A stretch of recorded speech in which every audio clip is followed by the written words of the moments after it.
What do you think when you hear this mouth rhythm? If you are a musician or just a man or woman who listens a lot to music, you will definitely hear that the rhythm is becoming faster and faster. The musician's ear is trained to hear when the tempo is accelerating. People who are not musicians would just enjoy the rhythm and not think much about the tempo. What happens if one's live hearing is very good? In other words, at the slightest changes in your body or in a social context or in society or in the eyes of your lover, your ear says, "Whoa, wait, something's wrong, watch out, it's becoming faster and faster." Yes, then you get a person who most likely often feels depressed and suffers from panic attacks. Very good hearing sensitivity makes you a depression magnet.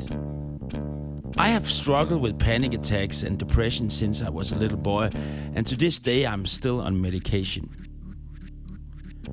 The number of children and young people who suffer from depression and anxiety has more than doubled in Denmark since 2006.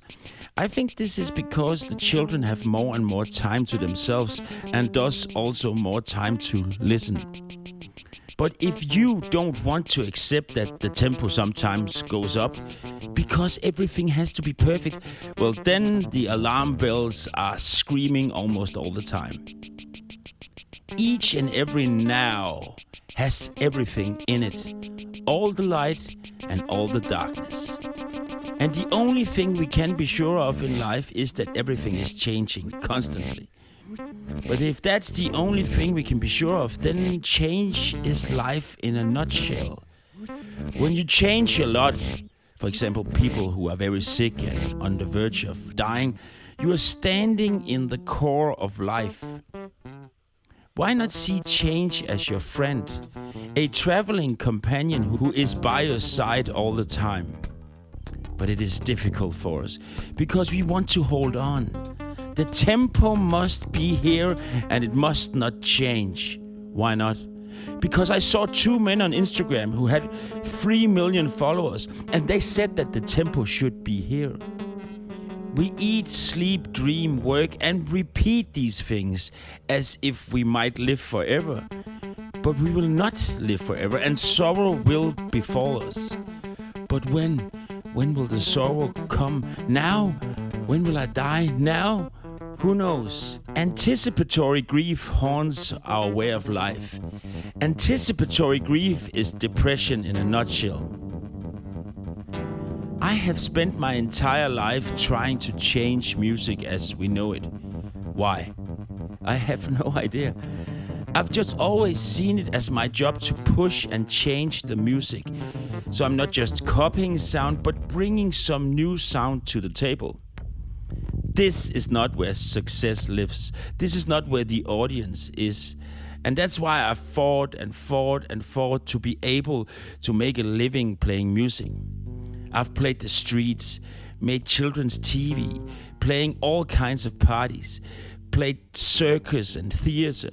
But in all these contexts, I've always accelerated the tempo, and therefore I have never been able to move out of the underground and into success's golden hot tub. Many who see me from the outside see a strong and courageous musician who has found his own way. But inside me there is chaos. My confidence is at rock bottom, and I feel like a failure. Why? Because my view of a successful and good life has not been allowed to change along with me. It's still the view that I had when I was a little boy that I use today. If change was my friend, I would see all the opportunities that are in every now to change the things that I'm unhappy with.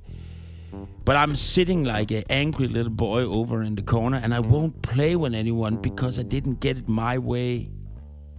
Being alone with our feelings and feeling that no one understands you is the sure way to depression.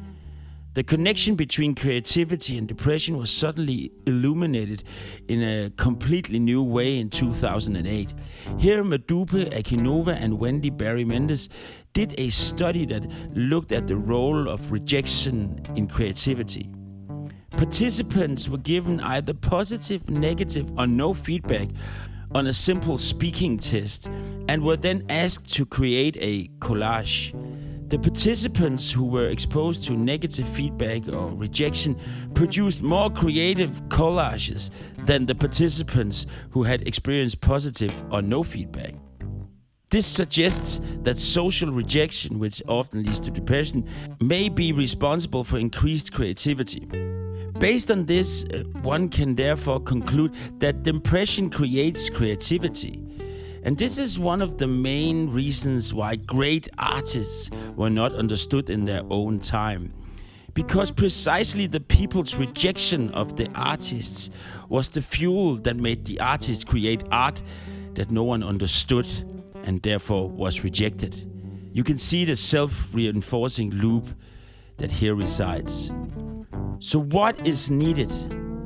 Love the changes in your life. Let go of the feeling of holding on and meditate every day. Be grateful for every second of your life.